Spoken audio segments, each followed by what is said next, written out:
All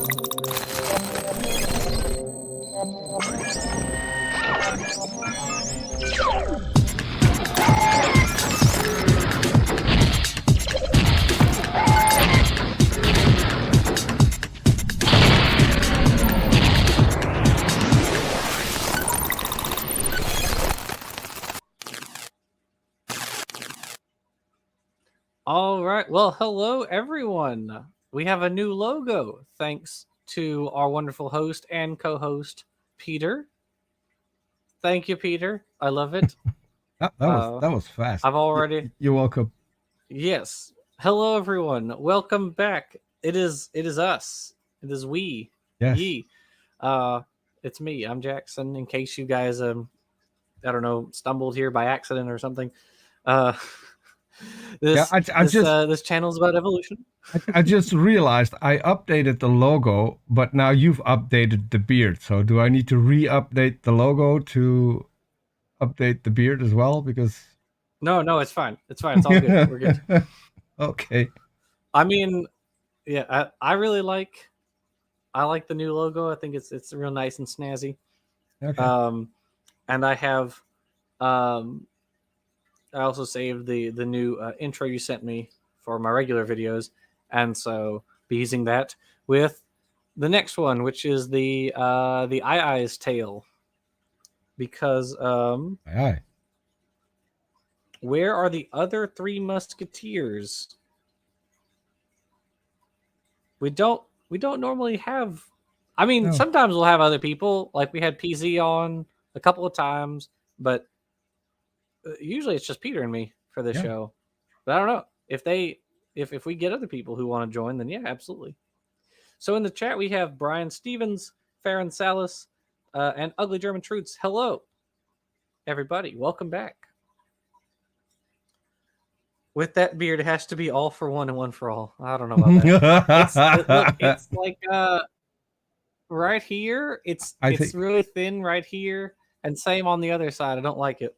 I think I finally got the joke that it's about the musketeers having that type of beard. And yeah. As I have some facial hair. Me. I don't know did the musketeers have long hair? Probably.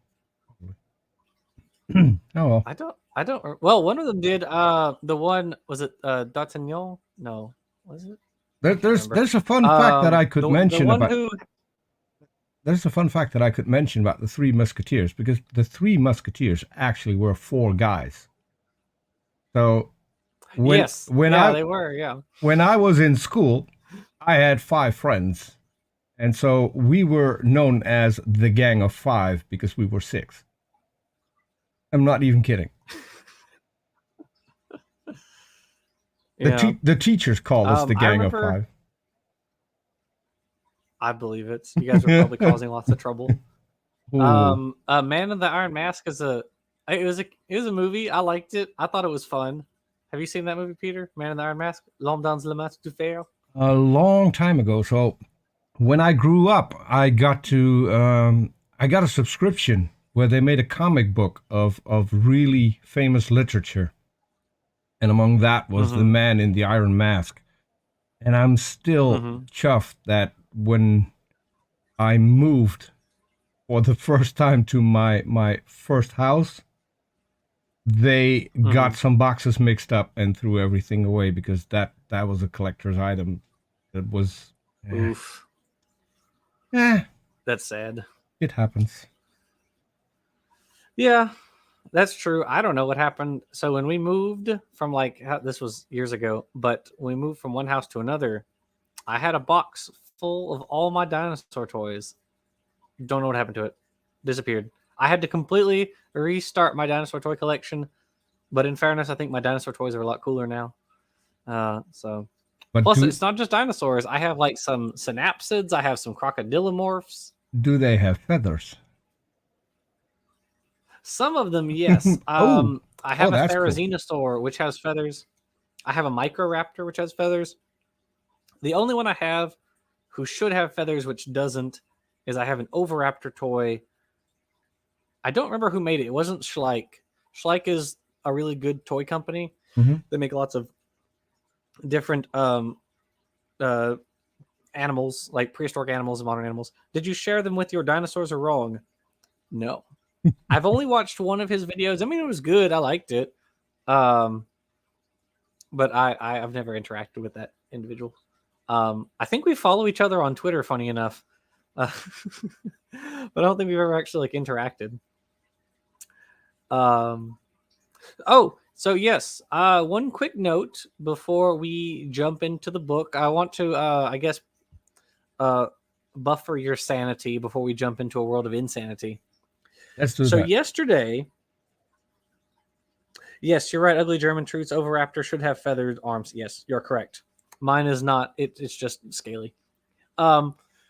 So yesterday, a paper was released in the journal Nature, which was regarding a new stem tetrapod that was described, and its name is Quickictania, and I'll put that in the side chat so that everybody can look it up and find the paper on it. So Quickictania is a very close relative of Tiktaalik.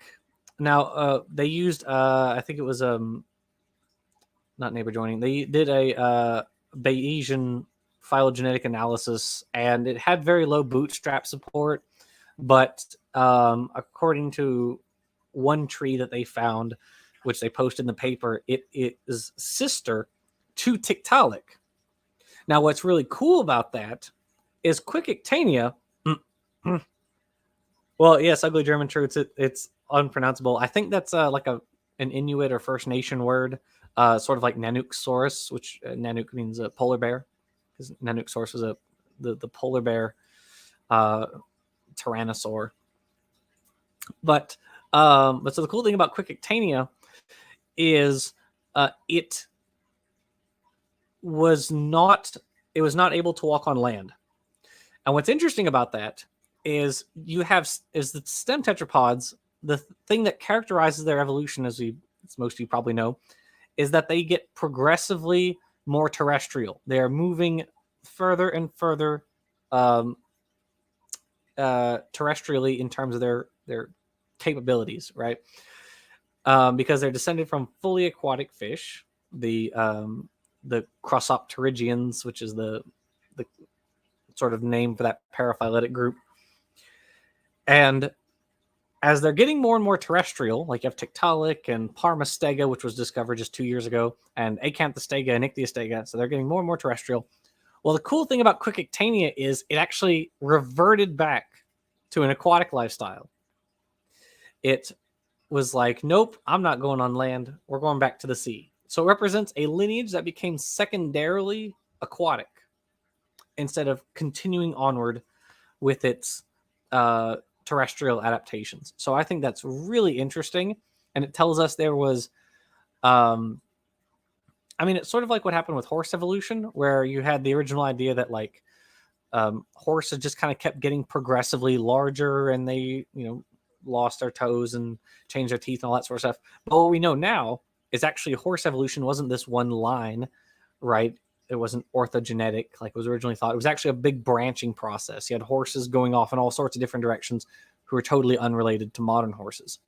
And so as we're finding more and more stem tetrapod fossils, we're seeing the same sort of thing playing out now. We're finding out that there's a lot more branching going on than probably was originally thought. So there's that. I thought that was really neat. What are your thoughts, Peter?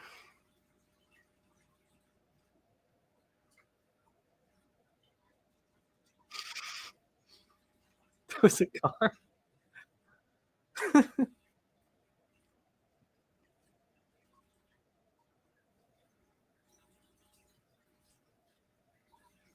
Oh. Just escape out the back, Peter.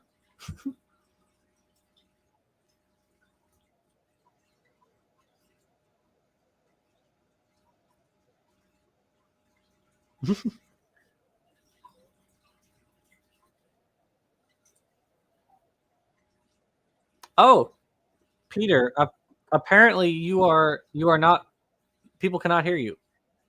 I have, so that's another thing. I forgot to recharge my my tablet, so it's on the wrong side. So I clicked the wrong microphone.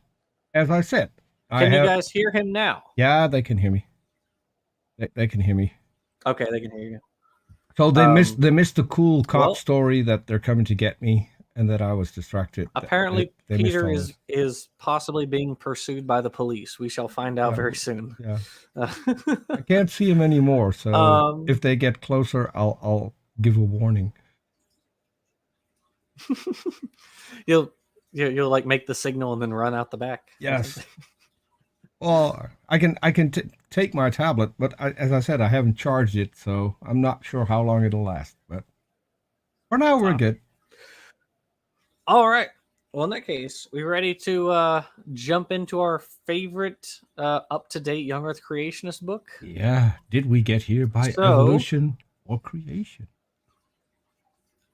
Yes. So for anyone who has not been here along the way, this is your first time joining us, we are reading line by line, paragraph by paragraph, a creationist book that was published in 1967. And so the funny thing about this book, live stream the police chase. Absolutely right, Dalton. The thing about this book, which makes it so interesting, is that the arguments in it are the exact same arguments we hear from young Earth creationists today. Nothing has changed in the overall structure of their arguments. And that's really funny because, like, you know, science changes and moves on. No one's still talking about like phlogiston and like, you know, the aether and all that sort of stuff. That's not a thing in science anymore. Those ideas have been disproved, or well, at the very least, they've been reasonably disconfirmed by more recent evidence. But creationism, you know, they don't really care. So they're still pushing the same arguments. Ugly German Truth says, isn't a police chase in Holland like two segways hunting a folding bike? Actually, the police have mountain bikes here. So they can go all terrain. If they hunt you... So you'd be on the Segway, is what you're saying. I'll be on my scooter. I can't be bothered to pedal for it. I mean... I please live stream that. I would love it. No. I have 6, so they can guard some of them, not all of them. I'll be able to manage to get away. You have to do like the Benny Hill music, you know. Yes. While you're... Yes. And then lead them down the hiking path, because I know what's there, and they probably don't, because I get there every day. I can have them run into trees and shrubs and all kinds of neat stuff. So all right. Ready, spaghetti? I am. There we go. All right. Here we go. Chapter 7. Heredity keeps family kinds separate. Quote, science is now unraveling one of the most amazing facts of all concerning heredity. It helps to account for the fact that neither mutations nor natural selection, in quotes, nor any other factors proposed by advocates of evolution could result in the forming of a different kind of life from a previous kind.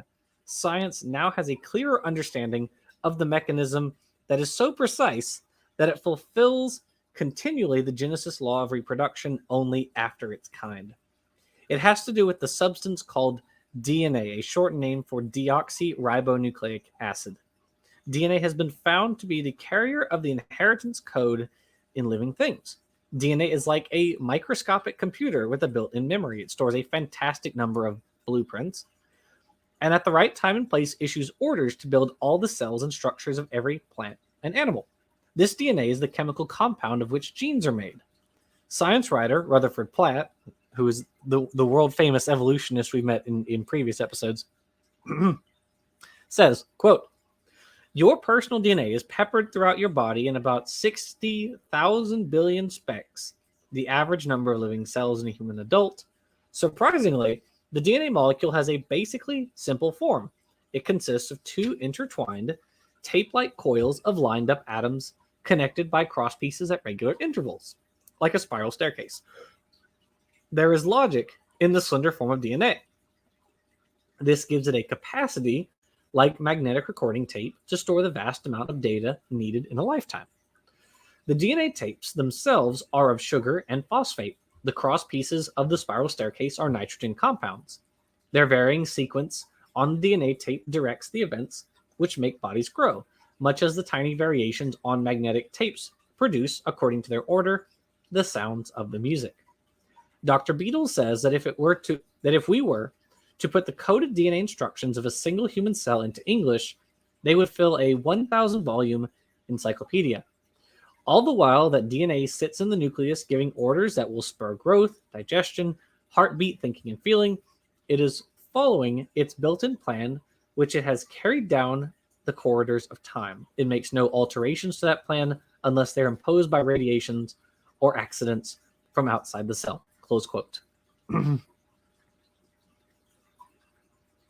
Yes. Okay. Right. As DM Wing points out, DNA was brand new in the 1960s. Yes, that was the point I was going to make first. So yes, remember this book is from 1967. The structure of DNA was 1955. Was the famous paper by Watson and Crick. I think it was 55. So yeah, it's the study of DNA is like, as knowing what its structure is, its physical structure is like 12 years old by this point. There's very little known about DNA. And the funny thing is, a little historical note. So it was thought that DNA was too simple to be the molecule of inheritance. So while basically researchers around the globe were scrambling to figure out what the molecule of inheritance was, because remember, Darwin didn't know.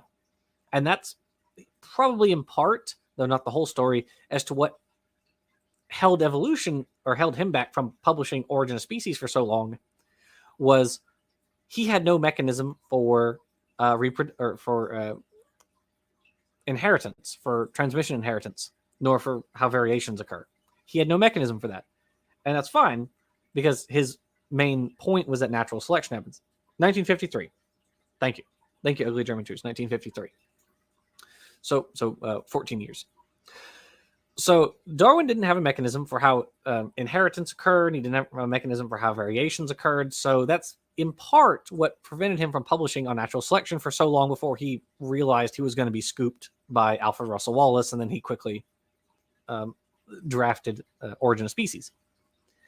So time goes on, and Mendel, who was doing his research in I think also the 60s, 1860s, is doing his research, and nobody really hears about Mendel. Mendel's work basically goes unnoticed until turn of the 1900s, and suddenly his work is rediscovered.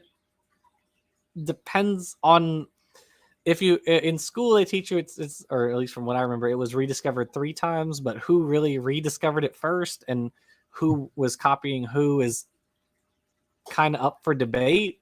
It doesn't really matter to me. The point is 1866. Yes. The point is his work wasn't really, no one really cared about his work until the early 1900s, very turn of the 1900s. And then the work that Mendel did, because remember, Mendel is remembered not for discovering how genetics works on a molecular level. Mendel is remembered for making a quantifiable statistical model for how inheritance works, right? Mm-hmm. It's not that he knew that DNA was the molecule of inheritance. He didn't. Nobody knew that. What he did know was that you could make a prediction about how many offspring were going to have a certain set of traits. That was his big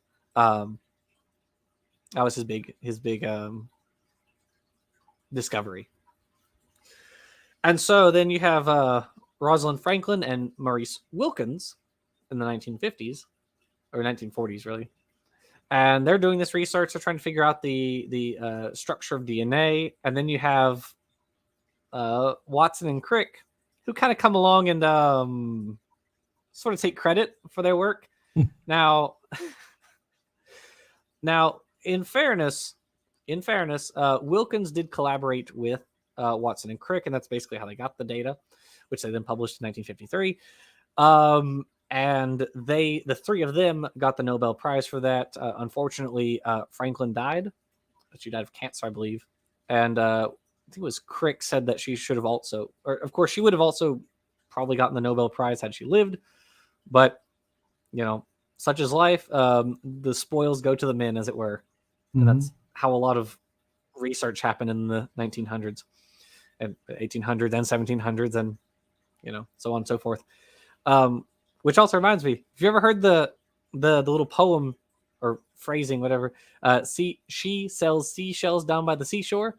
That's Mary Anning, who was a famous paleontologist, early paleontologist.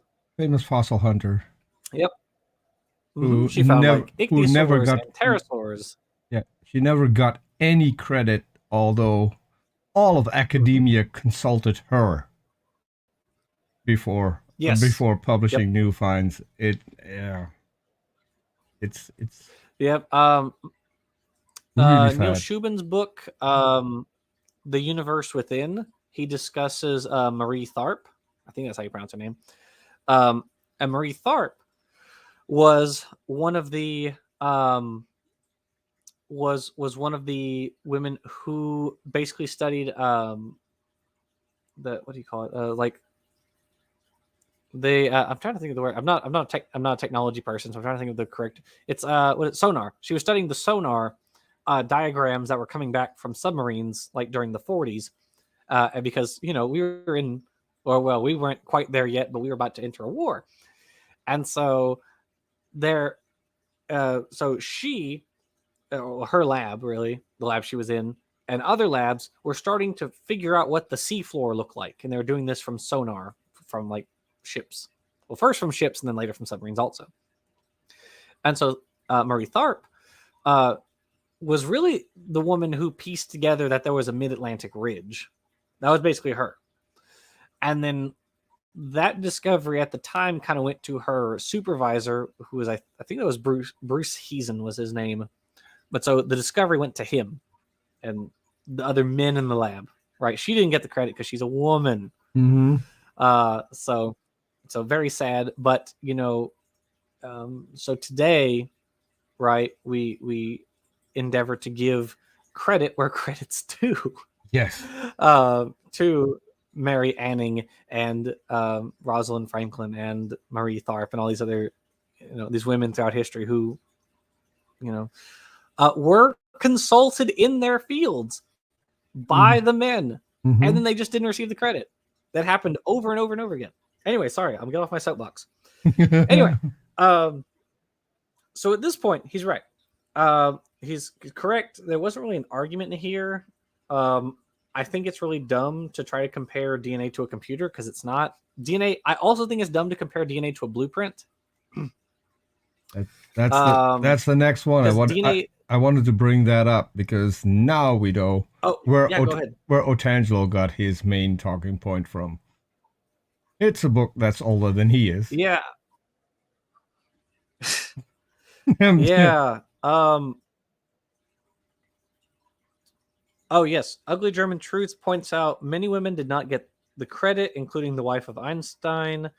Pretty much the only giant exception was Marie Curie. Yeah, absolutely. Yeah, and I forgot her name. There's also the woman who made all the calculations for the moon landing, which is a stack of papers that was also almost as tall as she was.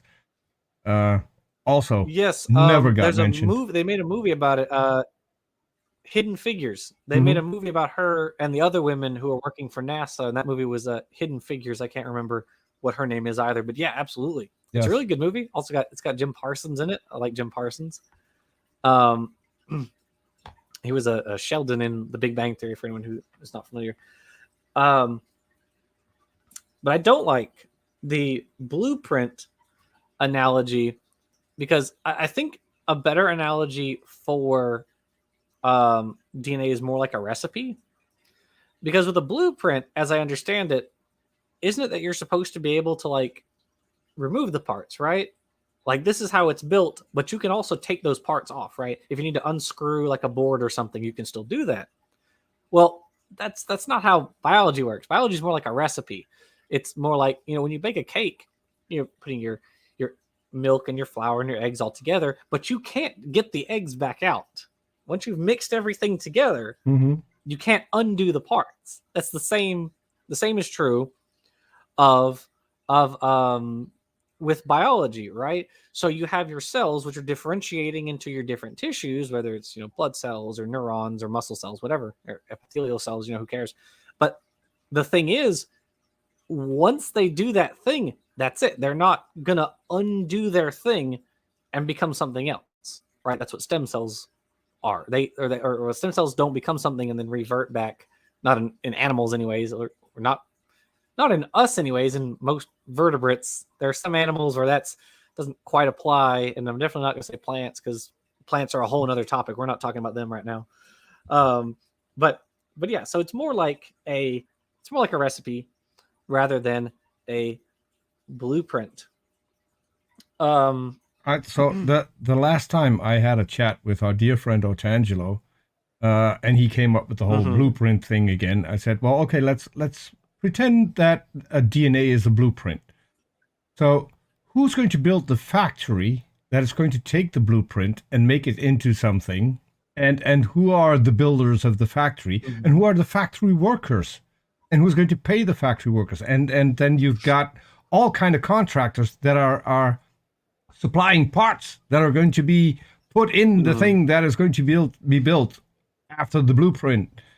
Right. Your analogy sucks. You don't need one god. You need a kind of Santa with all his little helpers. A consortium doing all the work. And that really made him mad. Yeah.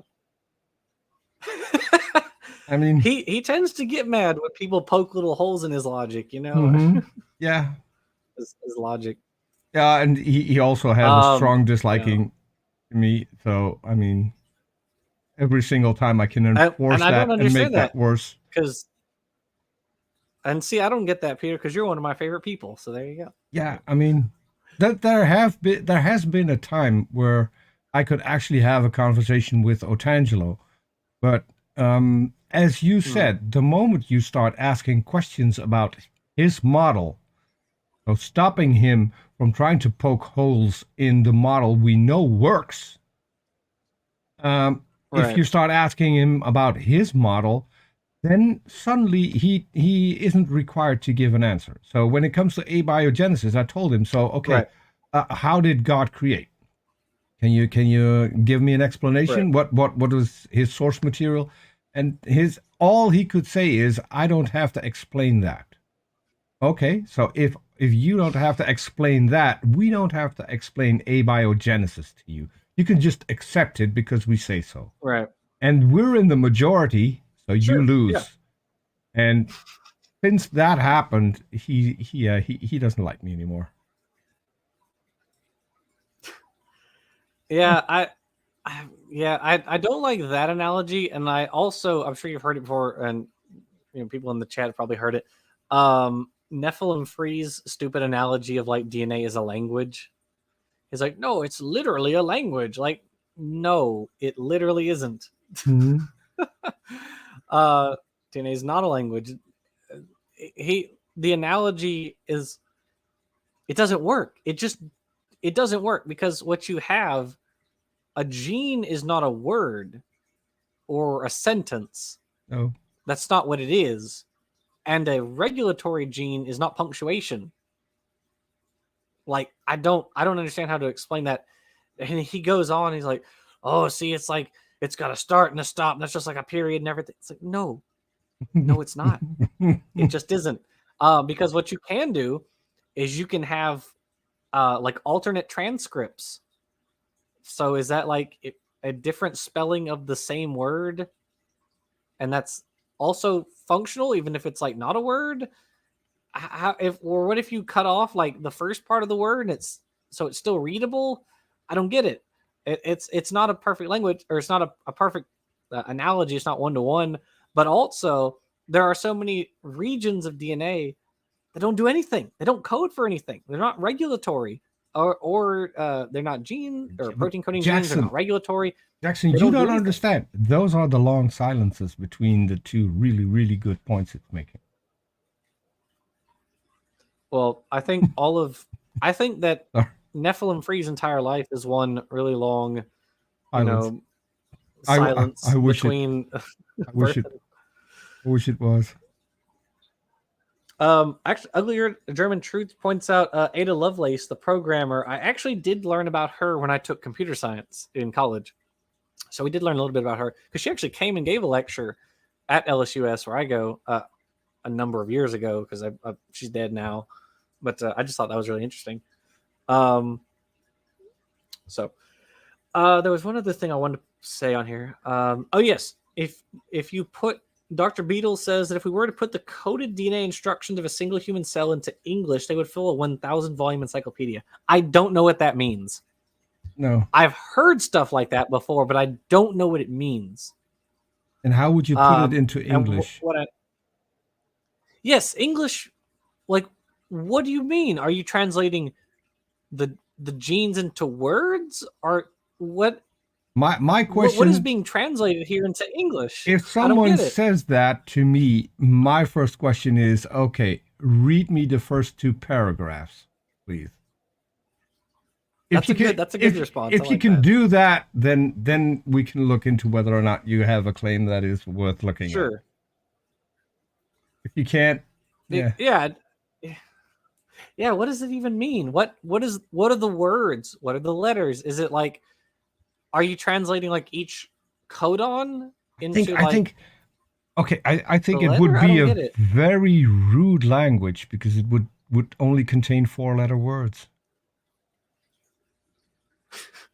Sorry. Or maybe it's, maybe they mean like, the ACGT. Maybe they're just saying put that, like just copy it down. So that's what, 6.4 billion, I think. So that's 6.4 billion letters. And would that be 1,000 volumes? I have no idea. I don't know. Maybe it would. That just seems pointless, though. That just seems so ludicrously pointless. Yeah. I don't know.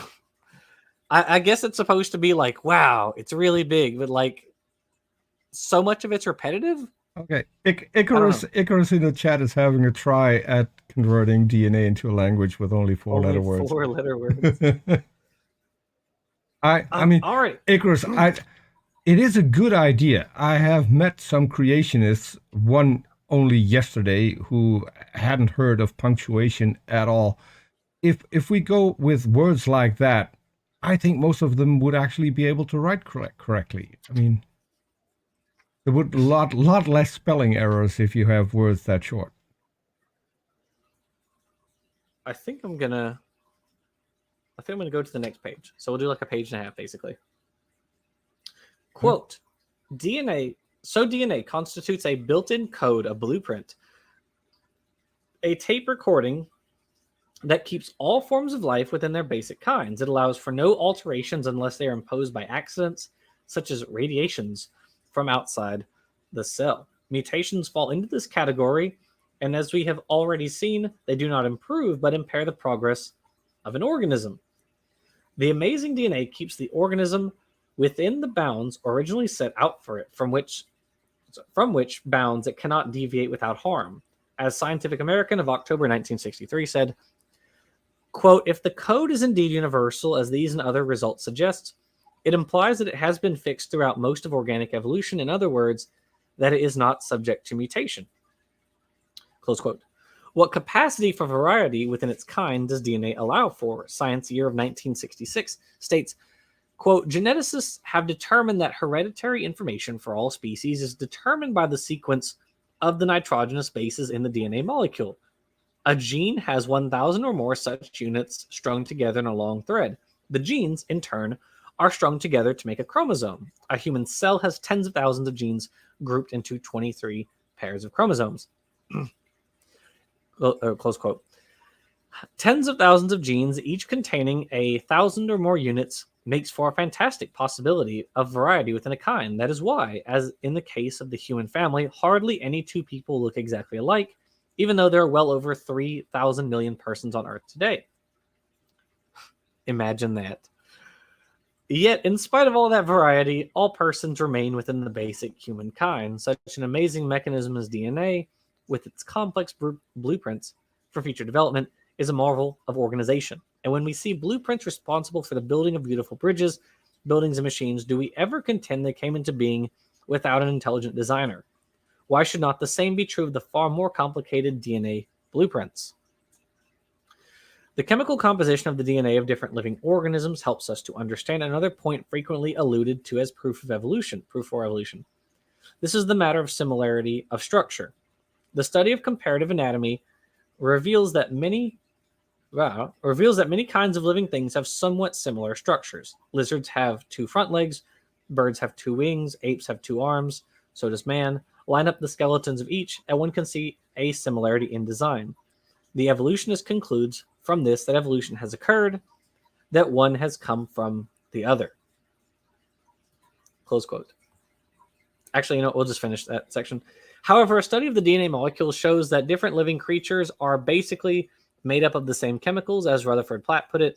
Quote, these DNA specks have a similar chemical composition, are about the same size, and look very much like those in your dog or a housefly or bread mold or a blade of grass.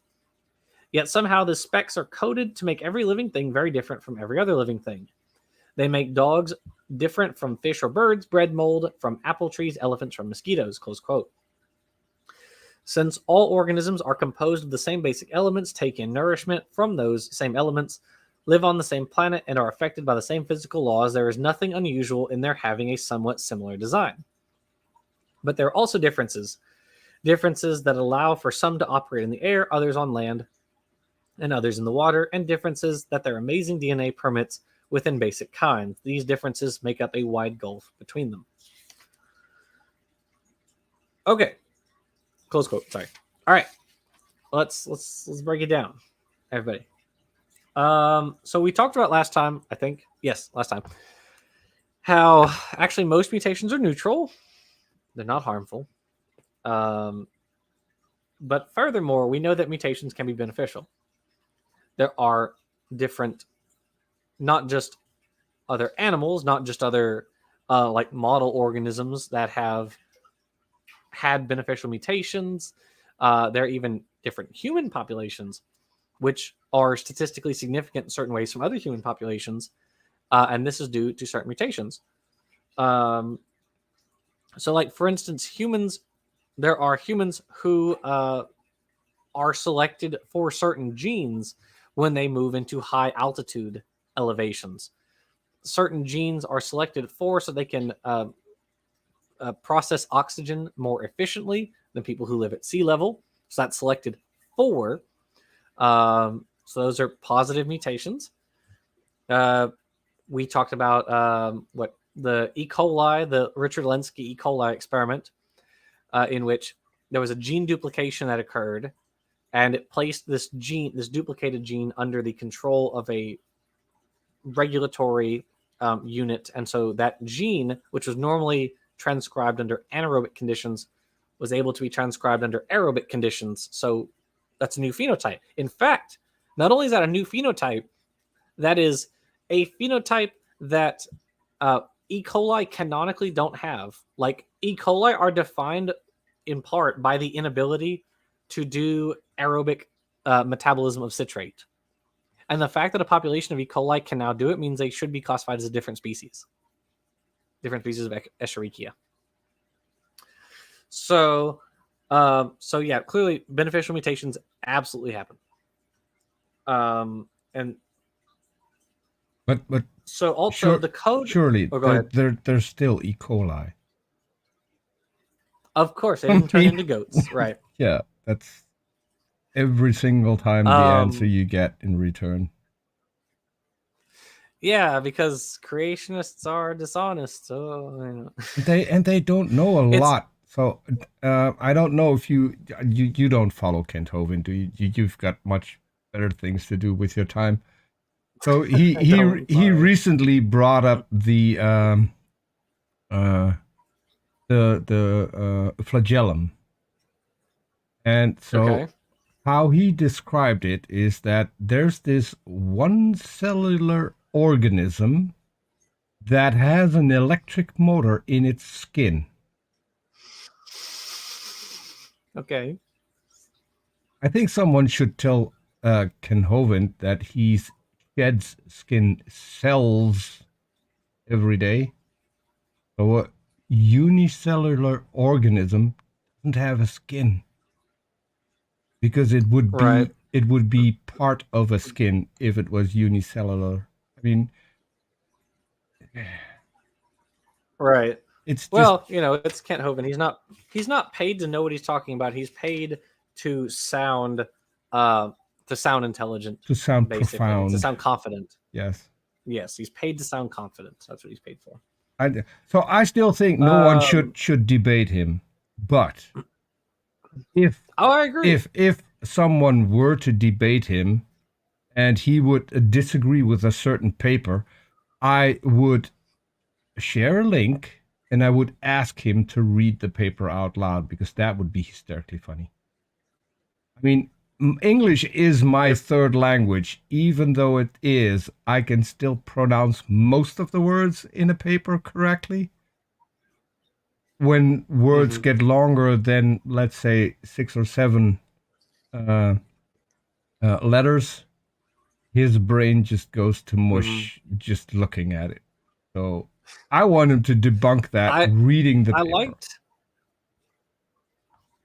liked that he said something like that about Aaron when he and Aaron were having their back and forth, and he said something like that because Aaron's talking about like phylogenetics, and he's going through and discussing all this stuff, and Hovind's like, "Oh, histoconta."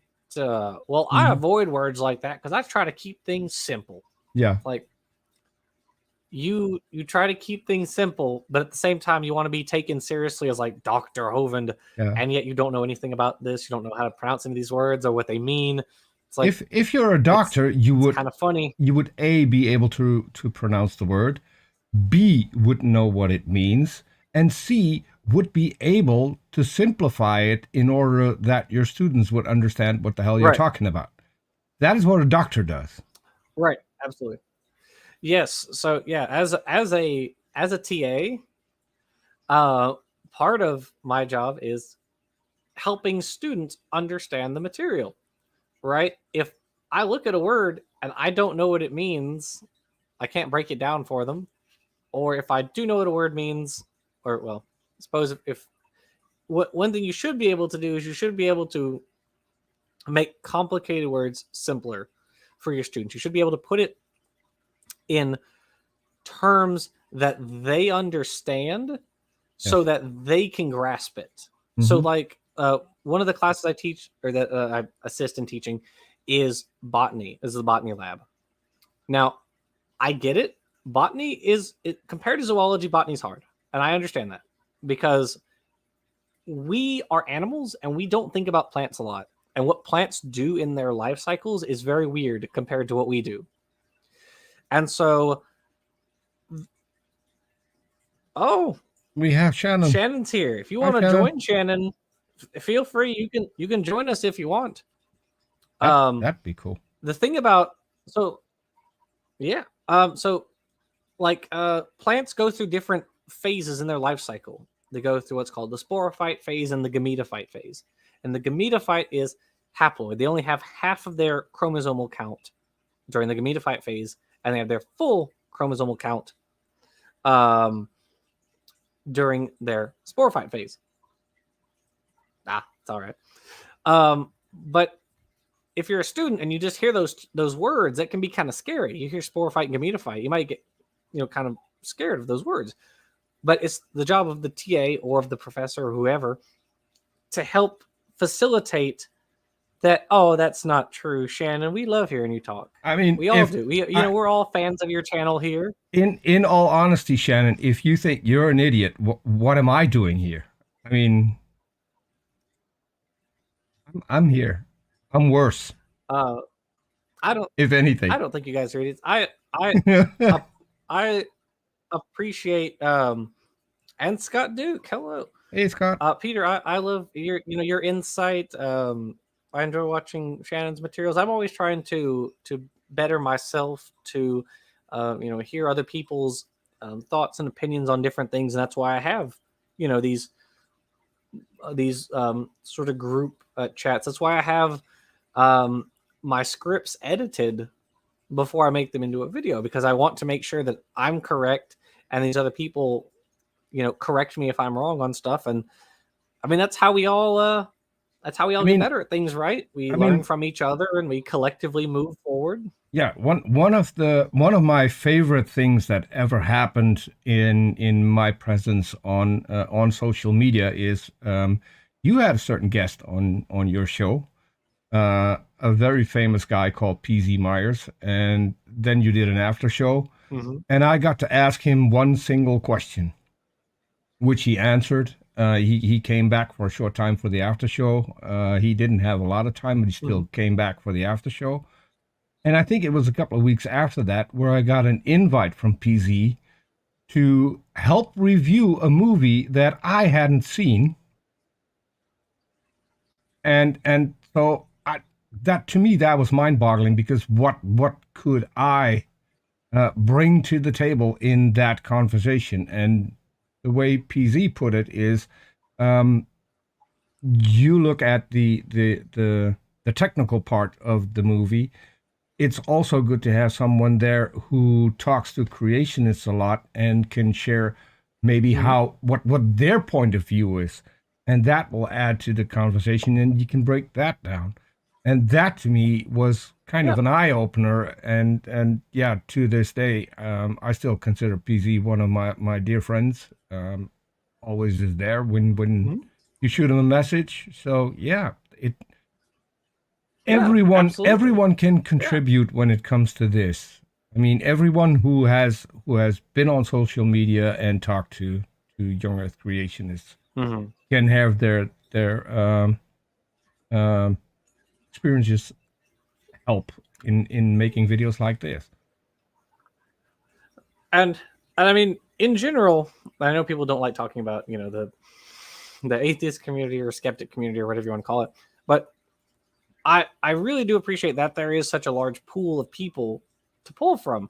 We collectively have a very large amount of knowledge shared between all of us, right? Yes. And it's really cool that we can, pick people's brains, most of the time metaphorically, sometimes literally. We don't talk about that. About different subjects, right? And I think that's really, really cool. We have people out there who are neurologists and psychologists, and people who are microbiologists and physicists, and and all this sort of stuff. And we all have different experiences that we all bring to the table. And I think that's really, really cool. And I really like that about all of us. And so yeah, a lot of people don't like the word community, although I still think it is. Yeah. But the way I see it is like a city.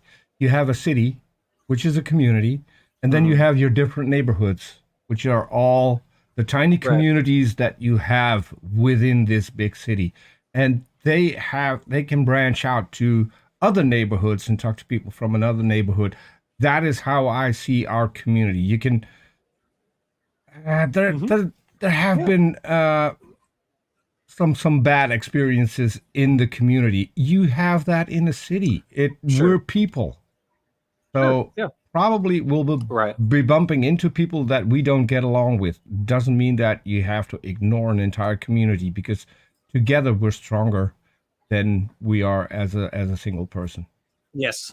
And it has worked for me ever since. Funny.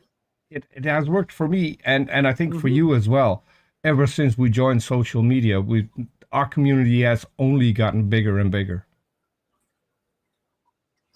Yes, absolutely. Yeah, it's which is kind of funny, because I feel like creationists keep reinventing the wheel. They keep sort of coming up with the same arguments over and over again. Meanwhile, we've pushed way past that. We're on a completely different issue now. Also, I want to call out Shannon. Oh, come on. She said, I know a lot about softball bats. Now, I retweeted something she said, I think this was a few weeks ago, where she explained like how neurons fire via Twitter, and then made a snarky comment about how that has nothing to do with the soul. And then she has the audacity to say, "I know about softball bats." Mm-hmm. Ridiculous. I don't remember what she said exactly, but she like explained it in molecular terms, like step by step, how neurons like communicate with each other. And she said, "Oh, how does the soul fit into that?" So, you know, she's And being keep and keep in little mind too. keep in mind we're talking about the same woman who gave us probably one of the gems on social media, which is our conversation with Dot Dawkins. So Oh Lord. I Oh, mean, Lord.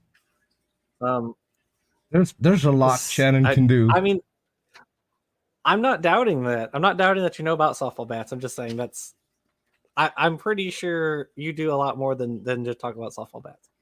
The other thing. Okay, so if the code is indeed universal, as these and other results suggest, it implies it has been fixed throughout most of organic evolution. Okay, so to an extent, that's true. It's true to an extent that there is fixation of certain codons for particular amino acids, but that's not always true. There is variation within certain codons coding for certain amino acids in different organisms. So, like in flatworms, you may have, like AAA, for instance, instead of coding for, I don't know, I'm just picking randomly, instead of coding for like leucine, like say that's what it normally is, it codes for isoleucine, right? So there's been this shift in terms of what codes for what. Now that does happen. There are alternative codons. There are like tables of alternative codons. So, so yeah, it is true. There is a lot of fixity in terms of codon to amino acid assignment, but that's not always true. It's not 100% true. And so there are actually lots of instances where there is change in that. So I think that's really interesting. First of all, yeah, blah blah blah blah. Don't care about that. Yeah, there's a lot of variety. Who really cares? It just kind of makes the watchmaker argument again. Like, oh, DNA is complex, therefore it must have been designed. But that's a boring argument because, again, we know how DNA mutates and how it's selected for. Then he mentions homology. Sort of. He sort of brings in homology in a very weird way. So, but the way lizards have two front legs. Yeah, the way they bring it in. Go ahead. Is literally confirming that you have to be related, because why would lizards have two front legs, birds have two wings, and apes have two arms? Why doesn't a bird have arms and legs? Because that would be really handy for the bird. They could pick up the seeds to carry to the nest, right? That would be really handy to have a pair of hands apart from the wings. Why didn't it happen? Because you just can't grow another pair of limbs, because your entire structure isn't built for that. It wouldn't work. I do want to point out, however, that I have watched a lot of videos of like birds with their wings like tucked behind and someone's like animated little arms on them. Yes. My coworkers and I send each other lots of those videos. And they're very funny. I laugh at them every time. It'd be like two birds like jumping around each other and they're both doing like this, with the little animated arms. Look like they're fighting each other. It's very funny. But you're right. So the thing about it is, it's not just that they have arms. I mean, millipedes have arms too, right? It's the fact that the arms that tetrapods have, their construction is the same. Yes. Not just the arms. The skeleton is the same for all tetrapods. Now, they may be missing parts, but nobody adds parts, right? You can fuse different bones, like, birds, instead of having all their fingers, they've like fused it down to just like a couple. Or like was just reading about it. Tarsiers have like fused their tibia and fibula, and blah blah blah blah. So yeah, you can fuse your bones, but it's that the bones are the same, right? Like we can compare our arm bones, the bones within our arm, with birds, and with all other mammals, and with reptiles and amphibians. It's the same bones. Mm-hmm. Our arm bones are humerus, radius, and ulna, and then your carpals, metacarpals, and phalanges, right? And like, why would a god create the exact same the exact same body plan to do so many different things? If I think a bird, and if you take a bird wing where they have these fused fingers, why not make a new body plan that is specialized for a wing and can make it even more efficient? Apparently God didn't think of that, because he had all these body parts lying around and thought, well, I'm going to create everything out of this because I need to hurry. I only have one day and I want to rest on Sunday because that's why it happened this way. I want to go on vacation. Yeah. It's so strange. Like the last video I did on my channel the last video I made was the howler monkey's tail. And the howler monkey's tail is about, yes, Dalton's right, God is very unimaginative. Mm-hmm. The howler monkey's tail is about how I talk about photoreceptors, which are the little cells at the back of our eyes that when photons hit them, they send signals to our brain, which is how we interpret what we see. Mm-hmm. And so the thing about that is the genes that we have for that are the same that all other vertebrates have. All vertebrates have the same genes for their photoreceptors. But old world primates, the catarrhines, they duplicated one of their opsin genes. Why? If God is doing this, why wouldn't you just make another one? Why not just make another opsin gene? A totally different one that has no bearing at all to any of the other opsin genes. But no, God took opsins, which are themselves a subset of G protein coupled receptors. So he took a family of proteins, duplicated it a whole bunch of times, and then made a couple out of that, or really 5 originally, and then said, I'm going to get rid of a couple of those from mammals. I think it was, they're dichromatic. Shannon's right. Never mind that birds have an additional cone and can perceive more color than humans. Exactly right. So then God's like, I'm going to get rid of... So, okay, fine. Reptiles can have like their 3, but then mammals, I'm going to take that away so they only have 2 ancestrally. And then old world monkeys come along. Well, I kind of want to make another opsin gene, but I don't want to make a new one, so I'll just duplicate one that's already existing. What kind of designer would do that? There are no designers of like computer code or houses or anything who are like, well, darn, I can't just start from scratch. I have to like duplicate the thing I'm already working. I have to make a complete another like of the exact same room, and this is why we know it's not design. Like, no, the hallmark of design is simplicity. Yes, not making it more complicated because you already have those parts and you can't return them. So you have to either modify the parts that you have or introduce new parts. This isn't how it works. It's like I can't. It's like saying I can't modify this room in my house, so I have to build a whole nother house and then I'll modify the room in that house. It's like what? What sense does that make? Yeah, just modify the room. No, I can't do it that way. It's so wasteful. It's so ridiculous. And duplicate the howler monkey duplicate the entire house while you're doing it. Make everything the same except for the one room, the one you're going to make different. Yeah, it's so ridiculously wasteful. Nobody makes cars or computers or TVs that way. It doesn't make any sense. Nope. Which is, again, as you said, it's how we know it's not designed. It doesn't make any sense that way. No. The same, and so the way that howler monkeys became trichromatic, whereas all other platyrrhines, well, except for owl monkeys, but they're monochromatic. All other platyrrhines, the New World monkeys, are dichromatic, like normal, because they have one opsin, which is they have the blue opsin like we do, but it's on an autosome, one of your body chromosomes, whereas you have a chromosome which could be somewhere between green and red. It's somewhere in there, and that's on your X chromosome.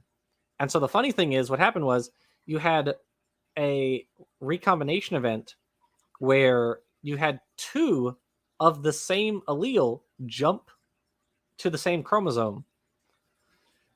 And again, why do it that way? Why would that be the way you would make it? It doesn't make any sense. So, yeah, it's the way that nature works is piecemeal.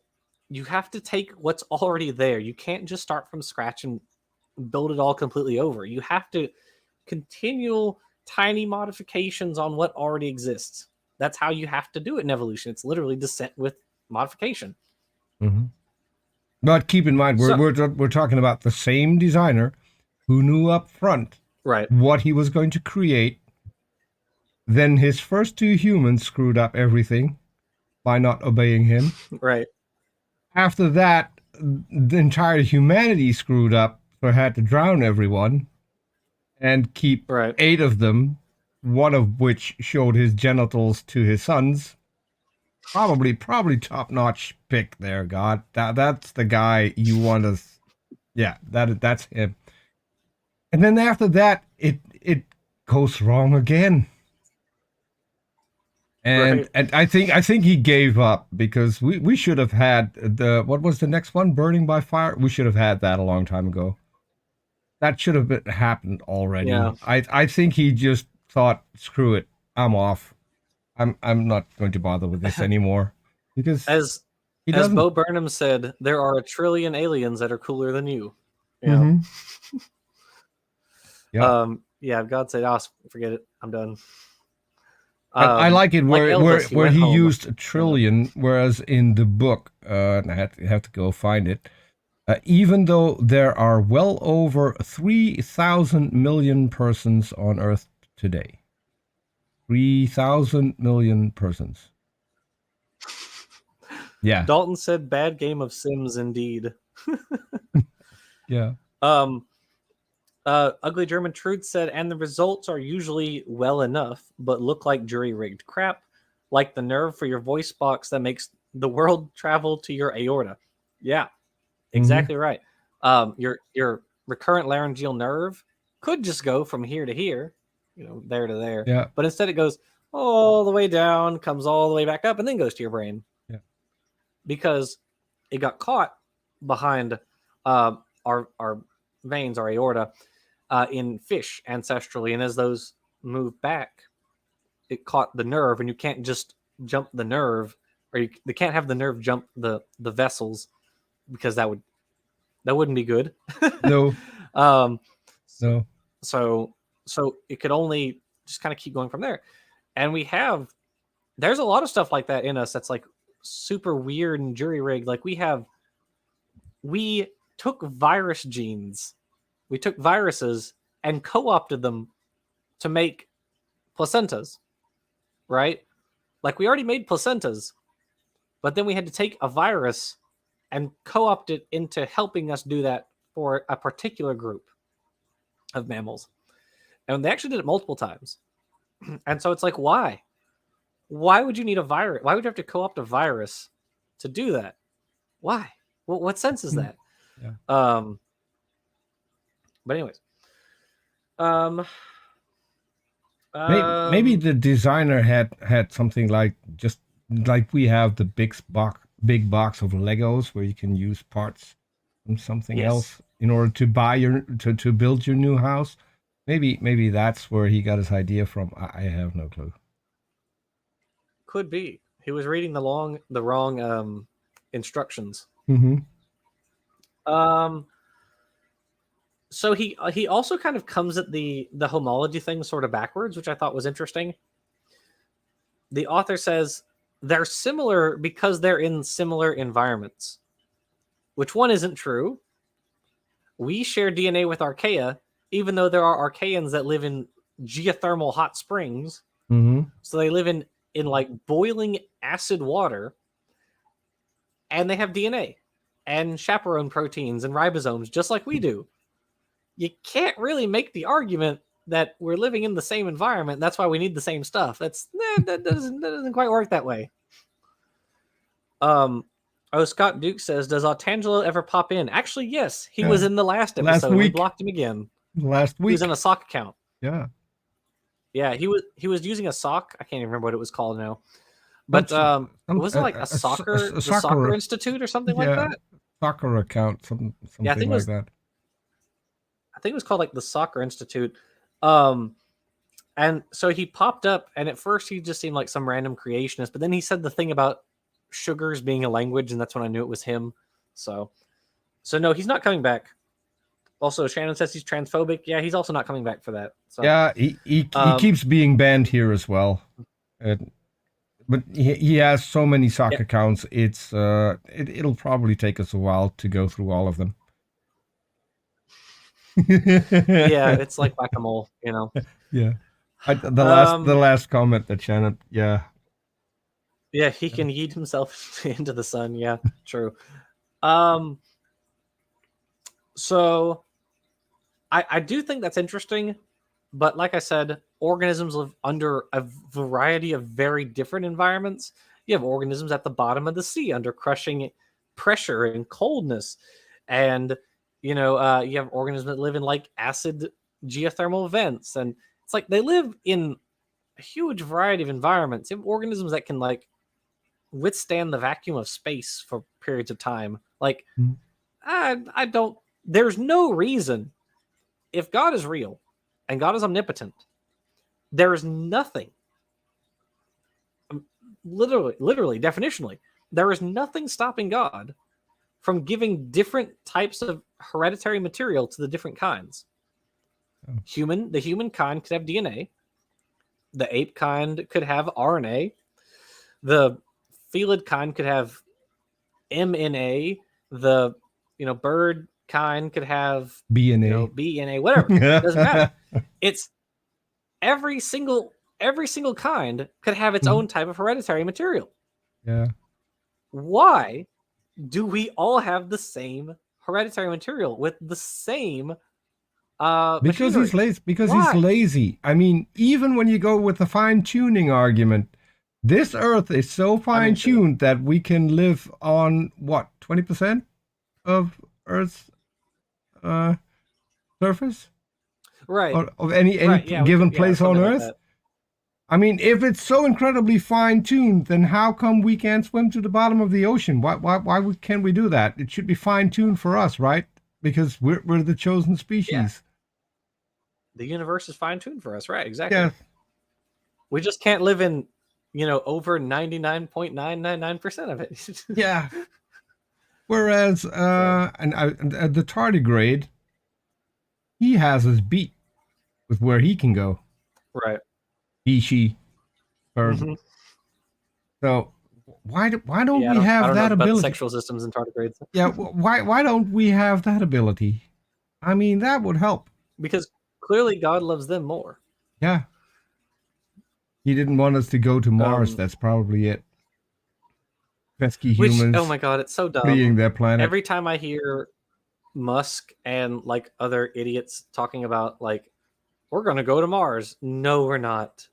Not in our lifetimes. We're not doing it. Well, sorry. Let me rephrase that. Can we go to Mars? Yes. Can we sustainably live on Mars?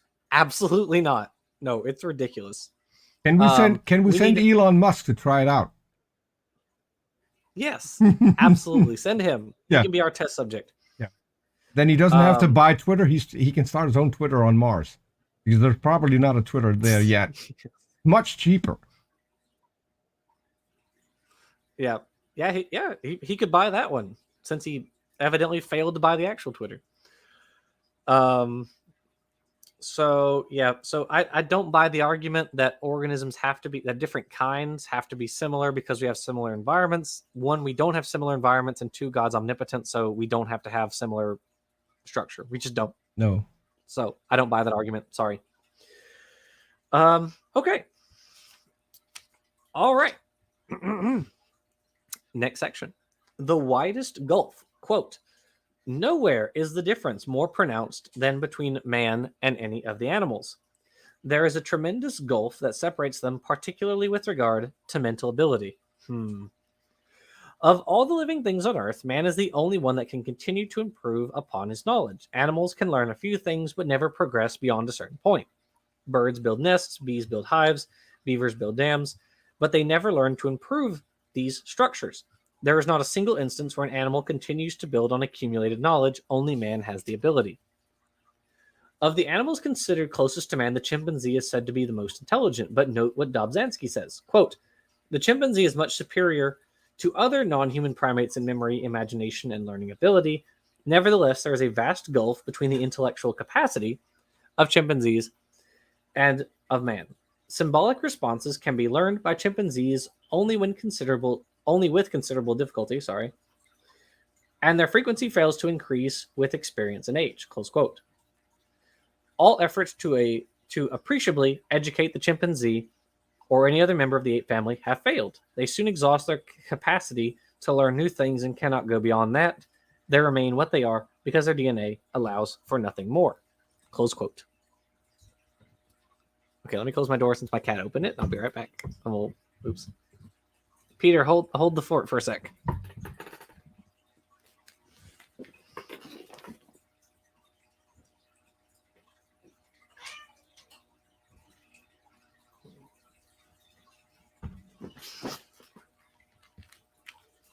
Okay, I'm back. Uh-oh. Peter, can you hear me? Peter? Yeah. I was Maybe just the cops got him. a little bit busy because my loan had expired, so I had to borrow the book again. And I forgot that I was muted while doing that. So, but we're back, and I have the book again for another full hour, so we should be good. Oh, and Jackson. Okay. I'm sorry, my bad. Yes, you could probably hear my cat. He was meowing. Enzo? Okay. So was that Enzo? Yes, my cat Enzo. Yes. Yeah. That was Enzo, yes. Actually, this is also probably a part that Shannon will appreciate, as she knows way more than I do about cognition and intelligence. Pet the baby. My sister just took him. She just went off with him. Sorry, Shannon. Well, here's the thing. Shannon said she can't.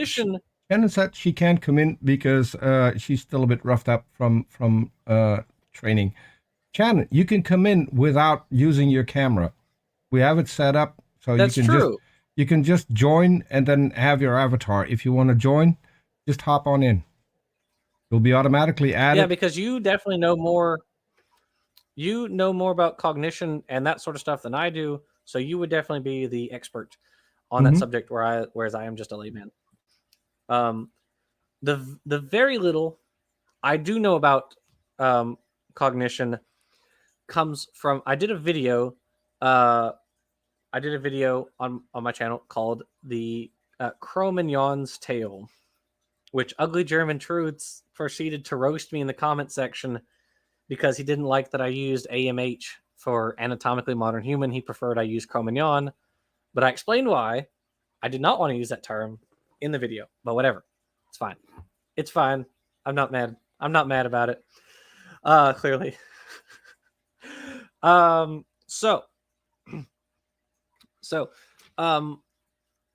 It's true that humans and chimps.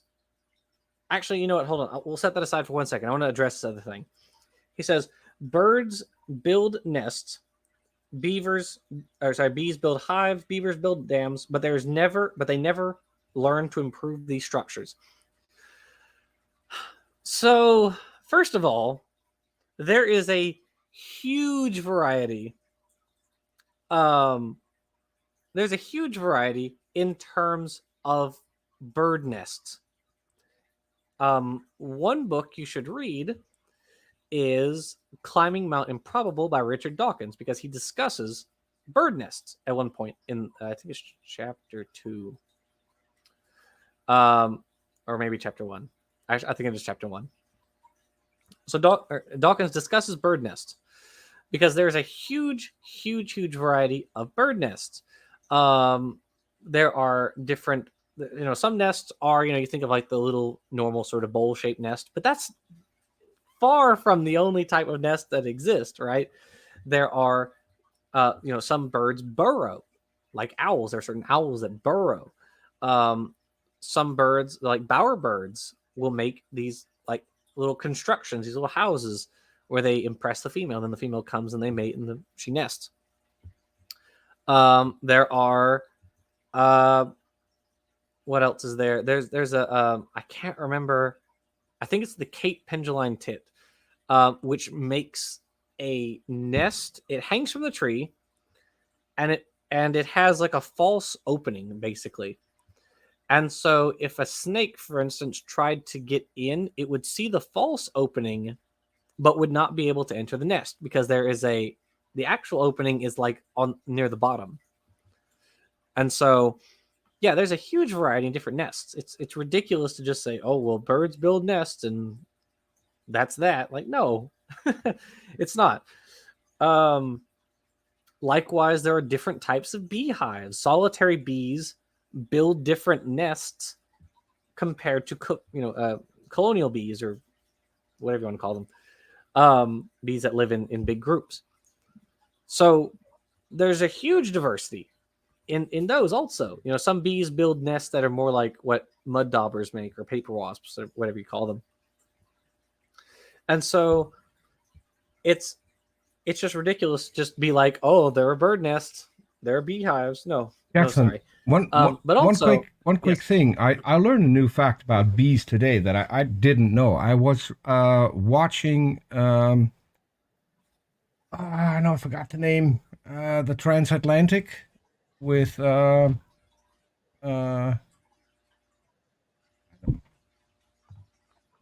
dog is trying to mess with me. He's getting old. So I was with Katie Montgomery. There he is. There he is. And so, yeah, there he is. Katie and Arden, exactly. I was a bit distracted. My dog is 17 and he's going a little downhill. So, and she had tiny little panic attack. She's cool now. So I was a bit distracted. But so Katie was asked to share an insect fact, and she talked about bees. Mm-hmm. So bees, they do go into the hive at night to keep each other warm, and that's part of their survival mechanism. Mm-hmm. The fun part is that if bees get infected with a virus, they have to sleep outside. Don't tell me that animals don't have a working brain. Apparently, they have a better brain than vaccine deniers. I mean, we have those in humans. Bees have solved it. You sleep outside until you're healthy, and then you can come back in. So, in the orangutan's tale that we did, we discuss medicine. We discuss other animals using medicine. Mm-hmm. So orangutans, chimps, gorillas, gibbons, lemurs have all been observed to use different plants for medicinal purposes. Mm-hmm. Except lemurs, I think they chewed millipedes that had particular secretions, but it's the same premise. They would either eat certain leaves, or they would chew the leaves without swallowing them, and then rub the secretion on their skin, on particular surfaces. Yeah. Birds do it too. Birds do. There are some birds which will like crush ants and then like wipe the ant secretions on them. That's called anting. And bees also will chew when they have infections by microsporidians, which are a type of unicellular eukaryotes. They will choose flowers which have particular antibiotic properties. So they will actually they will tend to pick up nectar from flowers, which is more likely to protect them from microsporidians. I'm just saying. So a lot of people will have to watch this twice because Enzo is stealing the show. This to me, this is a first. I've never seen Enzo on screen this much. And well, he's an old man, you know. Yeah. He's just here for some loving. It's cool to have him. But here. Yeah. So like, bees are more intelligent than anti-vaxxers are, because bees understand the basic premise behind medicine to a better degree than anti-vaxxers do. Yeah. So there's that, I guess. And it's not just medicine. I mean, one of the things that I like to watch, because everyone's watching cat videos. There's nothing wrong with cat videos. What I like to watch is people that make their entire garden into an obstacle course for squirrels. They design all kinds of things that the squirrels have to master in order to get to the grand prize, which is a big box of nuts. And when you see that over a period of a week, they explore every new thing that is there in order to figure out how to get past it. Same thing is when people make puzzles for crows. They will get tools in order to get to where they want to go. They will bring sticks, they will bring stones, whatever will help them get to the thing that's their prize for the day. And you will see that they will develop skills as they go along, and they will pass it on to others. So there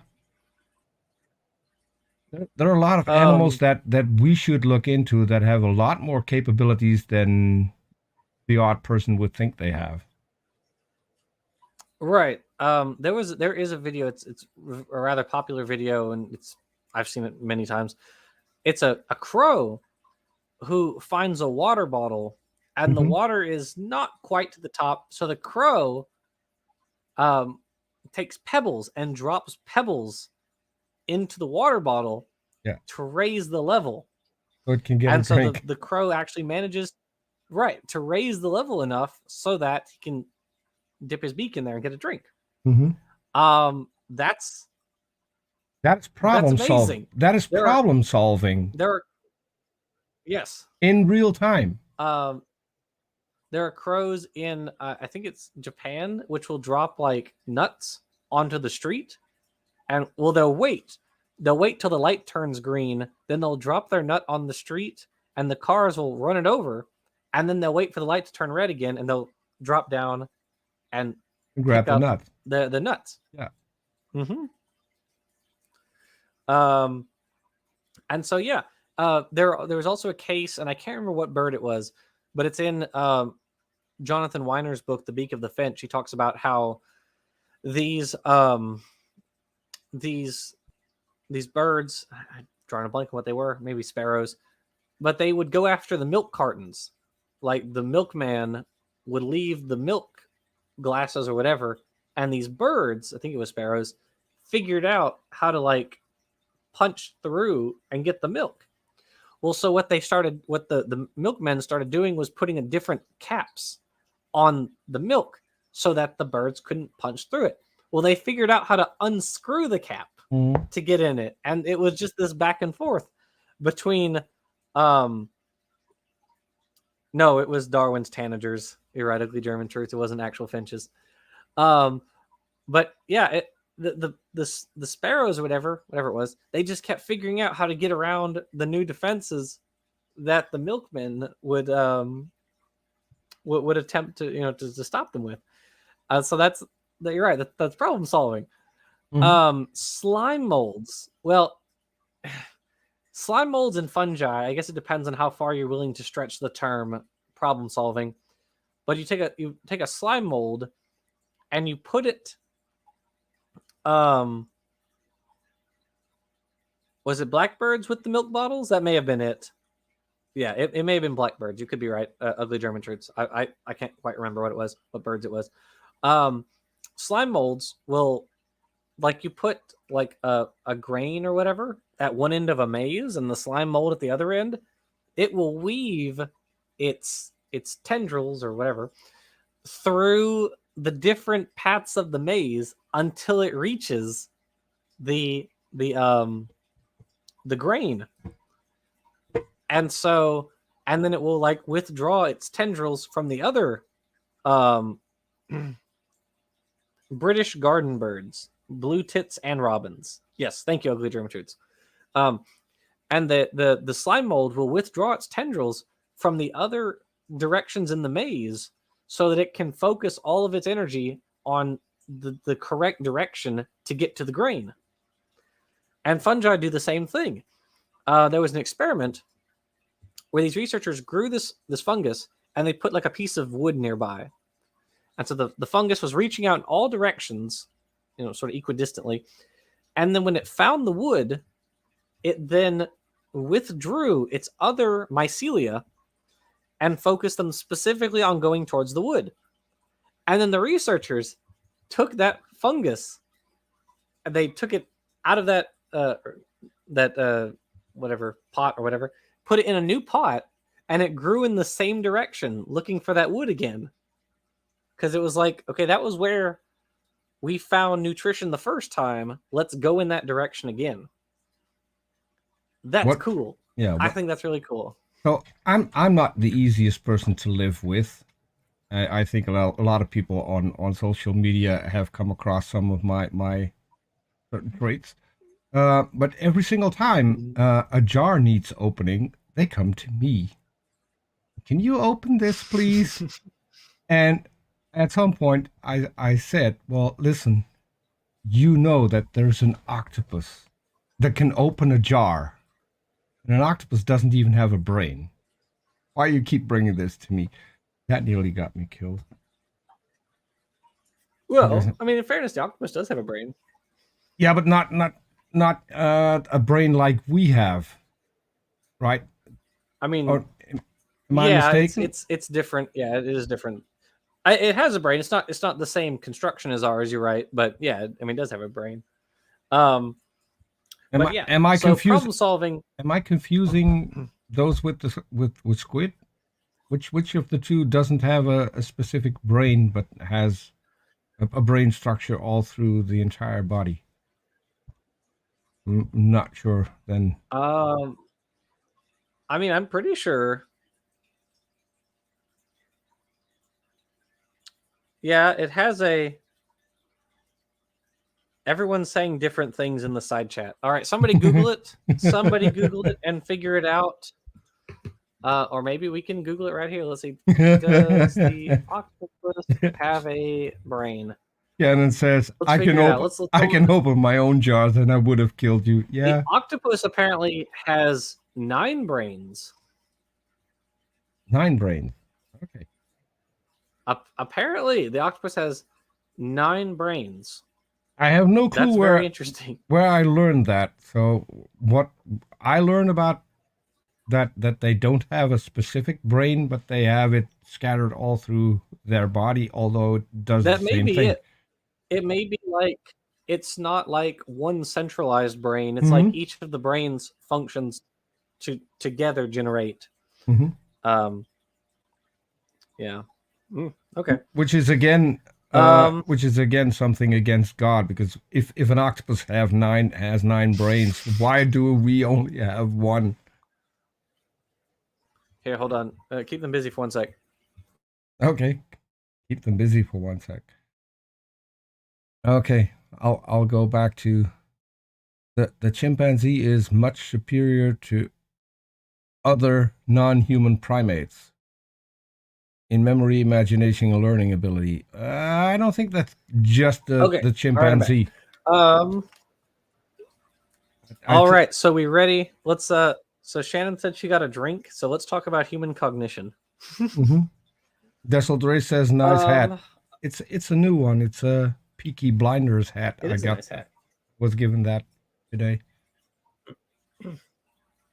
All right, so Do we have, increased abilities or increased mental capacities relative to the other great apes? Sure. But that was there was probably selective pressure for that. Mm-hmm. When I did the video, the Ergas tale, one thing I talked about was brain size in humans didn't really jump way up until Homo erectus or Homo ergaster, depending on which one you want to choose. So Australopithecus had a brain which is a little bit bigger than that of a chimp's, but not a whole lot bigger. So like if chimps are down here, you have like Australopithecus, and then you have the huge jump up to Homo erectus. And you can actually see every step in that. You can see as the Homo erectus like goes all the way up the curve. So there's probably some selective pressure on humans at that time, which was causing this ballooning in the brain. One of the things that probably contributed to it was we became more carnivorous. Actually, and just as I say that, Shannon says larger frontal lobe, possibly from increased meat digestion. Yeah, exactly right. So we switched. We're still omnivorous, but we're moving more and more towards carnivory. And as we move more and more towards carnivory, we can sustain more expensive tissue. This is called the expensive tissue hypothesis. And so the brain is very expensive, right? There's a lot metabolically we have to do to sustain it. And so because we are consuming more meat, which is high in calories, we can sustain more brain. And so there's a sort of an arms race going on. So other primates, basically most other primates, have been observed using tools in one form or another. So tool usage was already there. So what we did was we kind of expanded on that. Maybe we used our tools to move a little bit slightly more towards carnivory, because you have other hominins like Paranthropus, which rather than being an omnivore, went totally towards like folivory. But we went more towards carnivory. So we had a slight shift. So as we